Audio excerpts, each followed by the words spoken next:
Bom dia, queridos. Boa terça para todos vocês.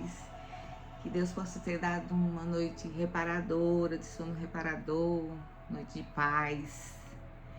E olha que dia maravilhoso Deus tem criado para nós hoje, né? Glória a Deus por isso. Vamos orar? Pai, queremos te agradecer pela noite de paz que tu nos concedestes. Queremos te pedir, ó Pai, que nos guarde, nos livre de todo o mal, Senhor. Guarde os nossos, Senhor. Nos abençoa, Senhor. Nos dá sabedoria, Senhor. Nos orienta em tudo que fizermos este dia, Senhor. Te pedimos perdão por nossas falhas, Senhor. Que a cada dia possamos ser melhores e mais parecidos contigo. Pai, entrego em tuas mãos, Senhor, esse devocional. Ó Espírito Santo, me usa para falar a cada coração nesta manhã. Ó, que possa ser tocado aqueles que precisam ouvir esta palavra, porque a tua palavra não volta em vão. Te agradeço por todas as coisas. Em nome de Jesus, amém. Bom, nosso devocional hoje chama-se Nova Humanidade.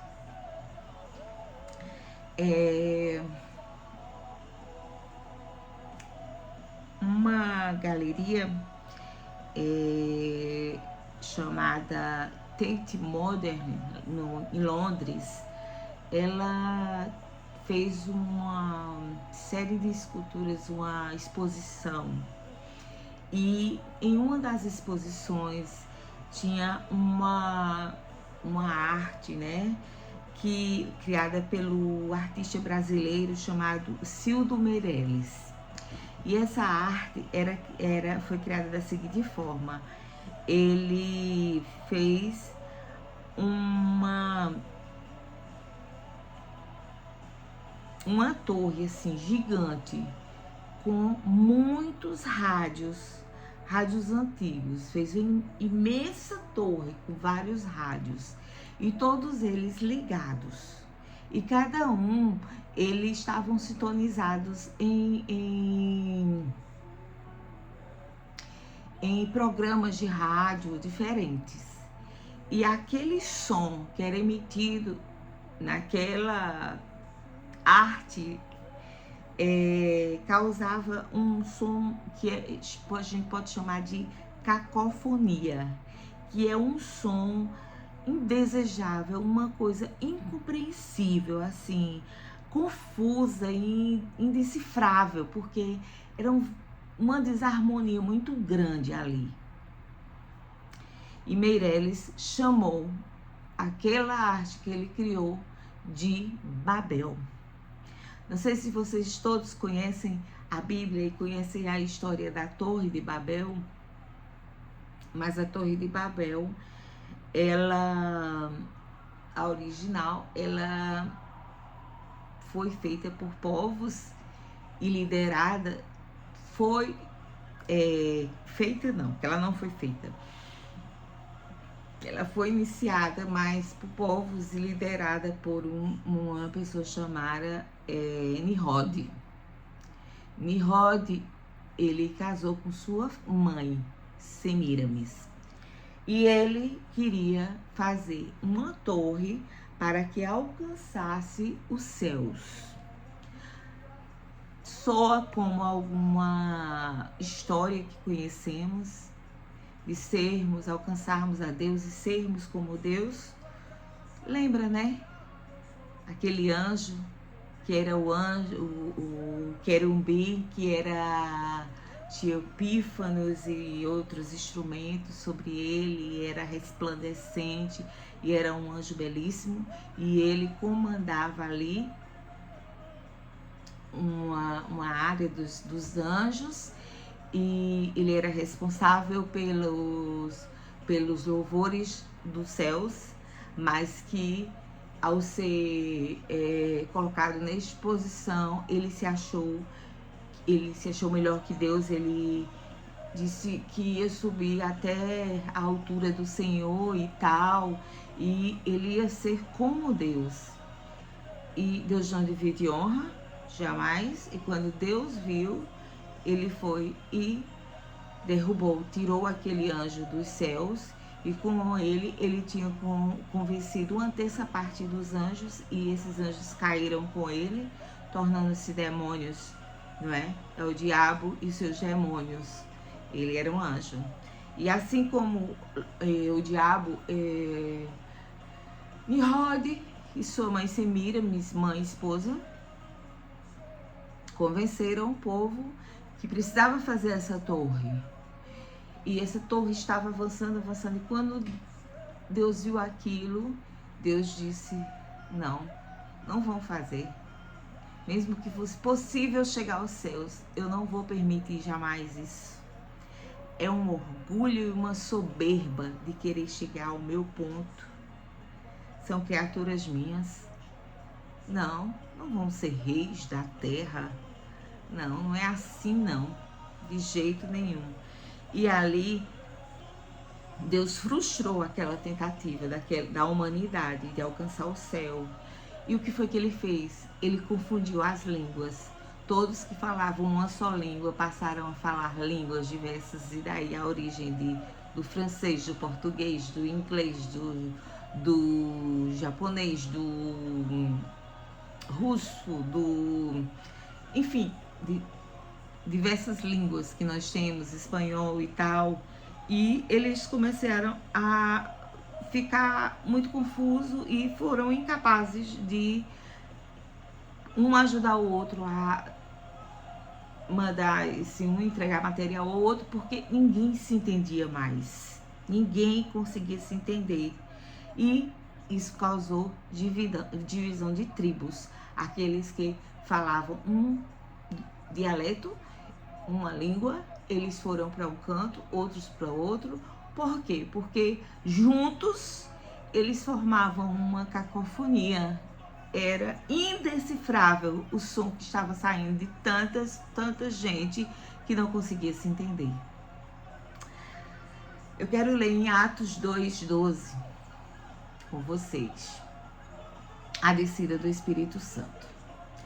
Cumprindo-se o dia de Pentecostes, estavam todos reunidos no mesmo lugar. E de repente veio do céu um som como de um vento veemente e impetuoso, e encheu toda a casa em que estavam assentados.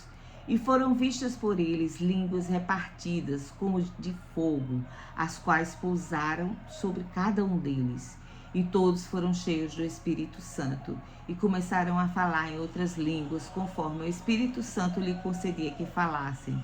Em Jerusalém estavam habitando judeus, varões religiosos de todas as nações que estavam debaixo do céu. E, correndo aquela voz, ajuntou-se uma multidão e estava confusa, porque cada um os ouvia falar na sua própria língua. E todos pasmavam e se maravilhavam, dizendo uns aos outros: pois que não são galileus todos estes homens que estão falando? Como, pois, os ouvimos, cada um na sua própria língua em que fomos nascidos? Partos e medos, elamitas, e os que habitam na Mesopotâmia e Judéia, e Capadócia, e Ponto e Ásia, e Frígia, e Panfilha, e Egito, e partes da Líbia, junto a Cirene, e forasteiros romanos, tanto judeus como prosélitos, e cretenses e árabes, todos os temos ouvido em nossas próprias línguas falar das grandezas de Deus, e todos se maravilharam e estavam suspensos, dizendo uns para com os outros: que isto quer dizer? Há uma segunda parte da história na Bíblia, quando o Espírito Santo, no dia de Pentecostes, que é uma festa da cultura judaica, eles estavam no ambiente e que eles começaram a louvar e clamar ao Senhor, porque Jesus já tinha dito que ia vir sobre eles um Consolador, que ele ia para a glória, mas que ia deixar um Consolador para os cristãos e viria sobre eles, que eles esperavam. E ali havia uma festa judaica lá fora, mas dentro daquele lugar estava um povo voltado para Cristo, clamando, adorando, e de repente um som como de um vento impetuoso entra sobre aquele local e vai passando sobre cada um. E cada um começa a falar em línguas diferentes, línguas de outras nações, línguas de fogo, línguas de anjos. E ali formou-se um grande coral, um ecoar, não como cacofonia, mas como, apesar de estarem falando línguas diferentes, eles entendiam, cada um, que estavam sendo tomados pelo Espírito Santo, e uma grande glória do Senhor estava ali naquele lugar, tomando cada um. E alguns se perguntavam: o que está havendo? O que está acontecendo? Os de fora que não entendiam, mas eles que estavam num só adoração, eles entendiam que estavam recebendo o Espírito Santo de Deus, a qual ele tinha prometido como consolador para cada cristão. Então, o que aconteceu ali foi que a confusão da Torre de Babel no Antigo Testamento havia sido revertida. Em um mundo de divisão étnica e cultural, isso é uma excelente notícia, porque na pessoa de Jesus, Deus está formando uma nova humanidade de toda nação, de toda tribo e de toda língua. Naquela galeria, as rádios, elas sintonizavam um novo som e tocando a mesma música para todos ali, que dizia: a graça eterna de Jesus. Olha que maravilhoso. A partir dali, os cristãos tinham sido tomados pelo Espírito Santo. E ali, Cristo estava dizendo: há uma nova Babel aqui, mas é uma Babel diferente, que não causa divisões, mas que causa união no meu espírito. É no meu espírito que tu falarás novas línguas, é no meu espírito que tu curarás, que tu farás milagres, é no meu espírito que tu expulsarás demônios, é no meu espírito que a tua vida será transformada e a da tua família, é no meu espírito que tu levarás a minha verdade para cada pessoa, para que a alegria que tu estás sentindo quando estás sendo enchido pelo Espírito Santo seja espalhado, porque essa é a vontade de cada cristão quando recebe o Espírito de Deus sobre ele, é de espalhar essa boa nova, esse amor, essa plenitude que o Espírito Santo traz, que preenche todas as lacunas e nos leva a uma graça, a um louvor e a uma adoração que o mundo desconhece. Então, ali foi revertida a confusão da primeira Babel. Ali havia um som que, apesar de línguas diferentes, havia uma harmonia, porque aquela harmonia vinha do alto, vinha de uma promessa que Cristo tinha feito para o seu povo e para quem o aceitasse. Porque está liberada a todos, está liberada a você, a sua família, as pessoas do seu trabalho, a todos, só basta dizer: Senhor, eu estou aqui, eis-me aqui, Senhor, eu quero te honrar, eu quero te adorar, envia-me a mim para fazer, para servir, porque nós somos servos, somos filhos por adoção e somos servos. Estamos aqui para cumprir o ídolo de Deus. O Espírito Santo veio unir pessoas em um só propósito: adorar ao Pai. Amém? Vamos a orar. Senhor, te agradecemos por esta palavra. Te pedimos, Pai, que toque cada pessoa, que seja uma reflexão na vida daqueles que estejam um dia estiveram contigo e hoje estão afastados, Senhor. Traz de volta aos teus caminhos e os faz lembrar dessa tua presença, do Espírito Santo sobre cada um. E faz também, Senhor, aqueles que ainda não te conheceram, querer ter essa experiência, querer viver essa graça que só tu podes dar, Pai. Abençoa cada um neste dia, Pai. Toca cada coração que precisa escutar e que tua palavra preencha vazios e lacunas que precisam ser preenchidas. No nome de Jesus que eu te peço e te agradeço. Amém.